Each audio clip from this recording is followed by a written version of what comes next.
Welcome to Canadian Innovators, the show that celebrates innovation, entrepreneurs, and the Canadian spirit. I'm Jocelyn, and every week we introduce a new entrepreneur or expert on the economy to tell their stories and unpack the challenges of keeping jobs in Canada, as well as discuss potential solutions for job growth and prosperity. Today on the program, we delve into the results of the Ontario election, federal policy, and the upcoming U.S. midterms and their impacts on the economy and small and medium-sized business. Joining me to discuss is one of the foremost Canadian experts on all things political, Georganne Burke, Senior Vice President, Pathwaygroup Inc. Welcome to the program, Georganne. It's great to have you. It's so great to be with you today also, Jocelyn. So, Georganne, for those who don't know you, tell us a little bit about yourself. So I'm a dual citizen of the U.S. and Canada. I guess that kind of gives me some street cred with politics in both countries. I moved here with my family in 1987, have lived in Canada, been very involved in politics in Canada, certainly since the late 90s. I work for the Pathwaygroup as the Senior Vice President. It's a government relations group based in Toronto. And I also have stayed very active and involved in politics even after I left Parliament Hill. I was on Parliament Hill and in federal politics for over 10 years and did provincial politics in between for a number of years as well.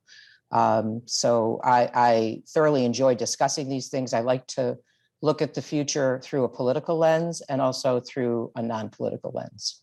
So you've got a great background, I know from looking at your history, but what pulled you into politics? What was the driver? So I'm going to blame my really hardcore left-wing husband. He's a Bernie bro. He's the one that got me involved in politics when I was in university, when I met him. I was always kind of interested, but never really did much of anything until I was 18 or 19 years old. I got involved in university politics first, and then ultimately City of Buffalo politics, which is where we lived. I ran campaigns there, worked for city councilors, and got very involved in politics. By the way, Democratic, very left-wing Democratic politics in the U.S. Yeah, so you must have interesting dinner conversations at your house. But Georganne, let's get right into the election. Landslide election for the Ford government. What are your thoughts? So I'm hesitant to refer to it as a landslide election. The numbers of him winning 83 seats and 40 whatever percent of the popular vote is all very nice. The problem is that the voter participation rate was extremely low, probably the lowest we've had in decades in Ontario. Therefore, he was really only elected by 18% of the population. We use this argument all the time when the Liberals have the same kind of outcome, but all of a sudden it's not okay to talk about it when it applies to us. I remind people that in 2014, Kathleen Wynne won a majority government with very low voter turnout, very similar to this election. And you saw what happened to her in 2018. So if I were the Ford government, I wouldn't be overly confident about this outcome. I would be a little concerned that they maybe need to understand what kept voters away from the polls. And I don't think it was overwhelming satisfaction with the way things have been in the past, particularly 2.5 years in Ontario and in Canada. I couldn't agree more. There was a lot of concern with the base and not being very happy. But what do you attribute to this victory, if you could pinpoint one or two things? Well, I would say that obviously they did a good job getting their voters out as compared to the other team. They can thank God that the other two parties, the two major parties, had terrible leaders. One who was a 4-time loser now and is on her way out. The other, who is a mystery to me, is how he was ever selected to be leader of the Liberal Party. He is so not typical of the Liberals' self-image, let alone, someone who could really lead the party. And it had no charisma, no personality. And as we know, that's a big deal to Liberals. So it's hard for me to understand how they even put this guy there. So that was, I think, another factor, that there just was no motivation on the part of the other side to get their vote out. They had a lot of trouble. They lost seats of kind of people that have been around a long time in politics in both parties. The leader of the Liberal Party lost his own seat to the incumbent, Michael Tobolo. I don't know that that was such a huge surprise, but I would say that 6 weeks ago, they didn't think that was going to happen. So we need to take a quick break. I'm going to stop you there. We'll be right back on Canadian Innovators.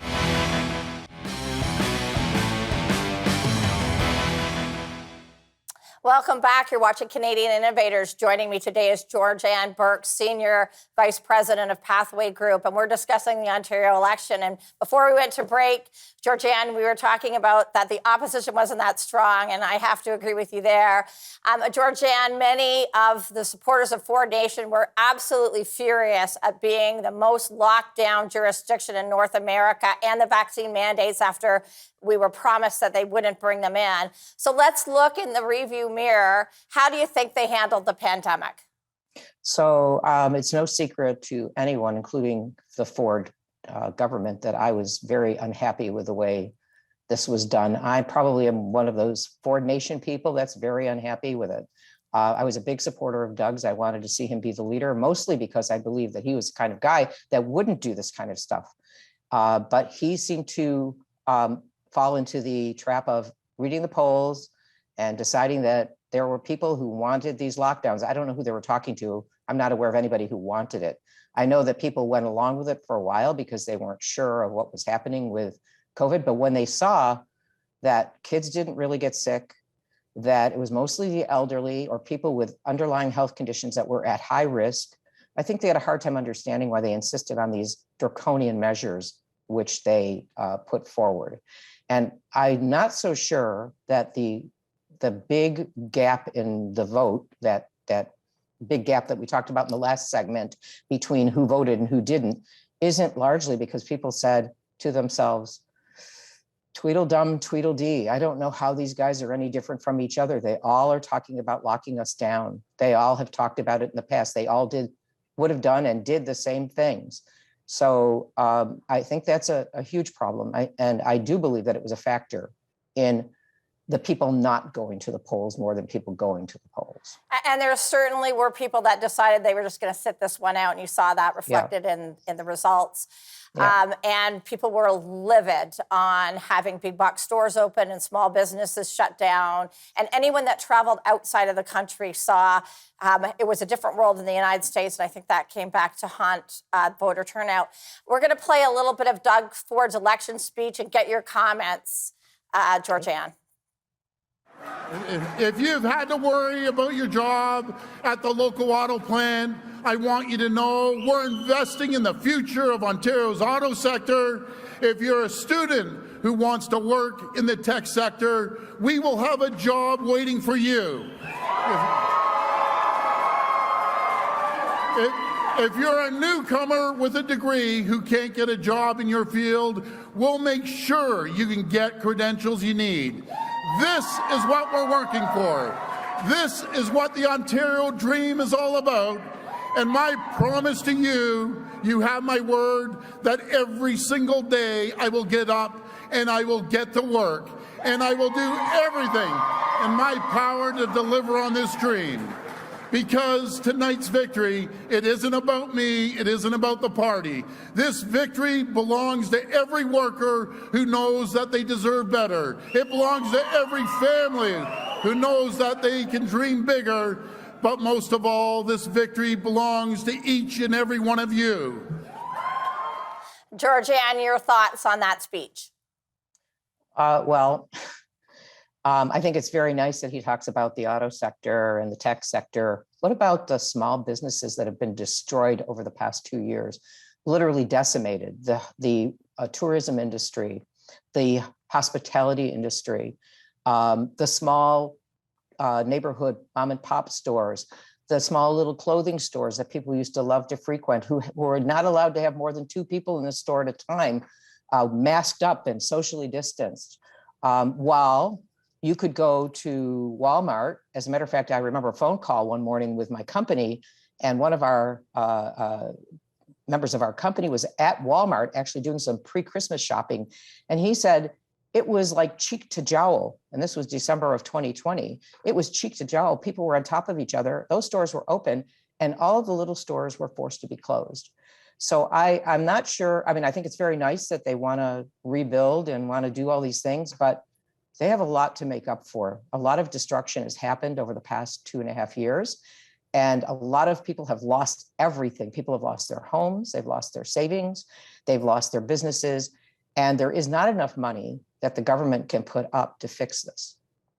So do you think, we just have about 20 seconds left, are they going to get back to their original mandate, or are they going to continue on the same line? And we just have about 15 seconds. I will hope they do. I honestly hope they do, because the original mandate was one that I could live with. I just saw them stray, and I hope that changes. I do too. We're going to go to break, and when we come back, we're going to hear more from Georganne. Don't go away.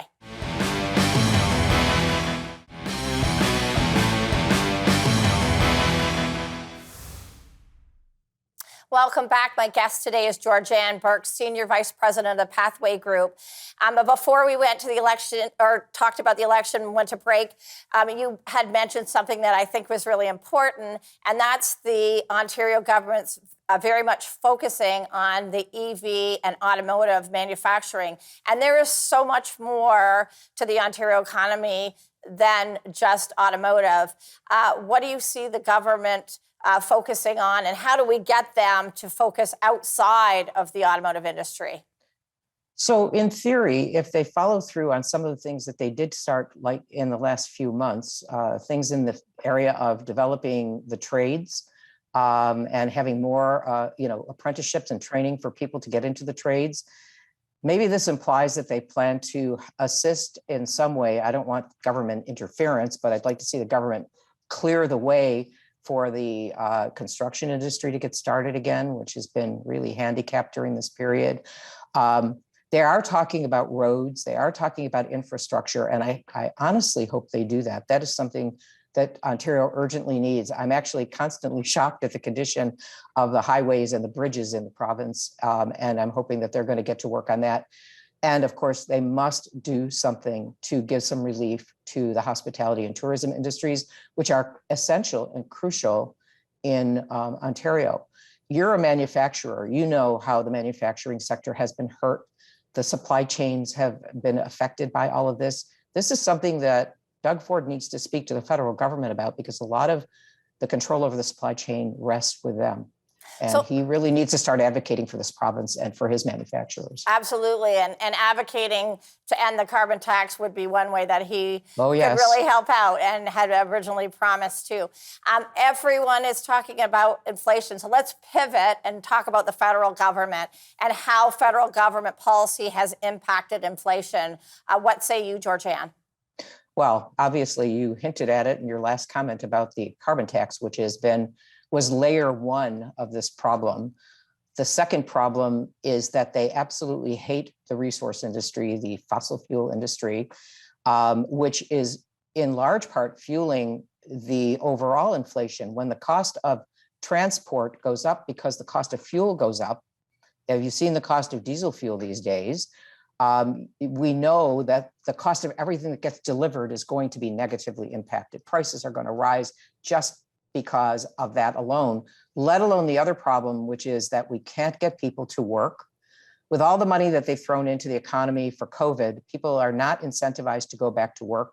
We've also instilled this huge fear of getting sick into them, so they don't want to work. So there's a labor shortage, which means the cost of labor goes up and the efficiency goes down when you don't have enough people. Example number one would be the chaos at Pearson Airport, which I'm not looking forward to going to today. Yes, we know that you're traveling, and you make great points.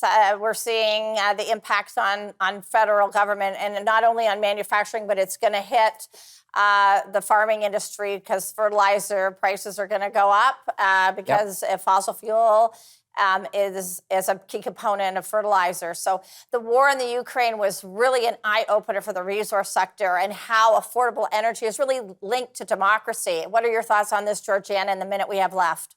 So I've actually said, going back when this whole COVID thing started, that there were a few areas that in order to be a sovereign nation, you have to have control over these. And one of the key ones is energy security. If you do not control the energy that you need to fuel your country, to to provide, electricity. You can't have electric vehicles, by the way, without electricity. You can't have electricity without fossil fuels. I hate to break the news to them, whether it's coal or oil or whatever it is, or maybe you got to get nuclear going, but that's a long-term project. That we see that we're in a situation now where this attitude that this government has and the crisis that's occurring overseas has created a kind of a crunch. We're stuck in the middle of this, us poor people that have to deal with this because we have an inept government that despises the fossil fuel industry, along with chaos over in Europe, and the Russians, of course, taking advantage of this. We are not selling our fuel to countries that could use it. We're not producing enough even to take care of our own country because we've cut back and not allowed the the oil and gas companies to explore and to actually produce.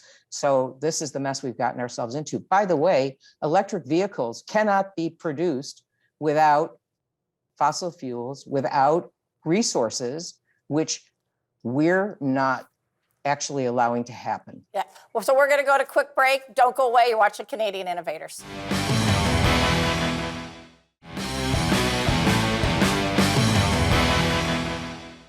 And we're back. Joining me today is Georganne Burke, Senior Vice President of the Pathwaygroup. Georganne, you touched upon going to the airport today and federal government policies, and the airports are a disaster. Yes. And our busiest airport, Pearson International, is particularly affected with long lineups and delays. What are your thoughts about this? The federal government seems to be saying nothing to see here. This is the citizens not going through and having their laptops and their shoes off and completely deflecting from the issue. So what are your thoughts on all of this?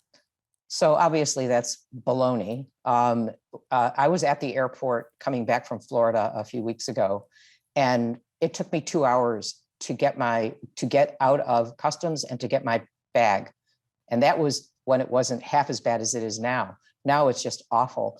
Part of the problem is they don't have enough staff. They fired people during COVID and they haven't rehired. And some people won't come back because they found other jobs. So they have this problem. In addition, they have this multiple layers of COVID stuff that people have to go through at every step. You have to have your vaccine mandate. You have to be tested in some cases. They have random testing in some cases. It's just outrageous and makes things very difficult. I watched an interview this morning, which shall go down, I think, for poor Omar Al-Gabra, the Minister of Transport, as one of the most embarrassing interviews I've ever seen. And if you haven't seen it, you should look it up on Twitter. He gets stopped on the street by a CPAC journalist who asks him some very tough questions, and he has no answers. He fumbles around. He doesn't even do a good job with the talking points because they have no case to make. This is something that is, I'm actually wondering why they would want this, why they're making Canada look so foolish in the rest of the world when virtually every other civilized country has opened its airports, has made travel relatively smoother. That's not to say there aren't hiccups in other places, there are, but overall, it is much different than it is here. I made a decision. I will never fly international out of Canada again until they clean this up. I'll go down to Syracuse or to Buffalo, and I'll fly out of there to wherever I'm going. They're not that far away for us. So, and certainly that impacts Canadian business because a lot of Canadians are making that choice to go over to Buffalo and fly on a U.S. carrier. So that hurts Canada, not only in having the long lineups, but also hurting Canadian business. And you touched on a great point, Georganne. The U.S. is lifting mandates on masks on planes. And here in Canada, unvaccinated Canadians still can't get on a plane or train or bus or leave the country.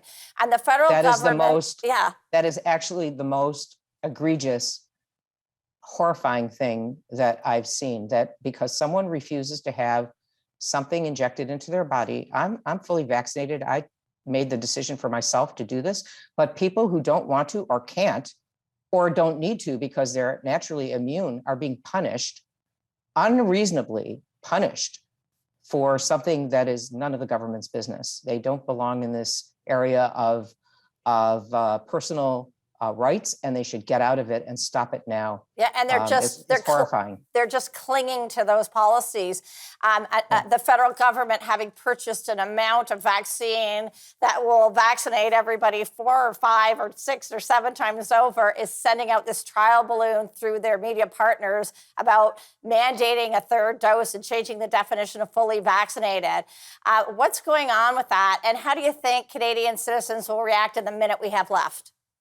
So I think that the other thing that I heard today was that the brilliant Theresa Tam has now said a 7th wave is coming in the fall and we have to get ready for it, which is part of their prep to insist that people have their 3rd shot and to mandate it to make you fully vaccinated. I don't think Canadians will respond well to this. I think people have largely reached the end of their patience. And I'm hoping they actually have, and that they're going to say enough, no more. We're not doing this. Georganne, thanks for joining me today. We've had a fascinating discussion. I look forward to having you back on the show again. It's my pleasure. I really enjoyed it. Well, that's all the time we have today. Thanks to my guest, Georganne Burke from the Pathwaygroup. The next year is going to demonstrate extraordinary times. Both the federal and provincial government are going to need to revamp the Canadian economy. I'm Jocelyn Bamford. Thank you for watching Canadian Innovators. And if you're an innovator, tell us your story. Write to us at CanadianInnovators@thenewsforum.ca, and we'll see you next time.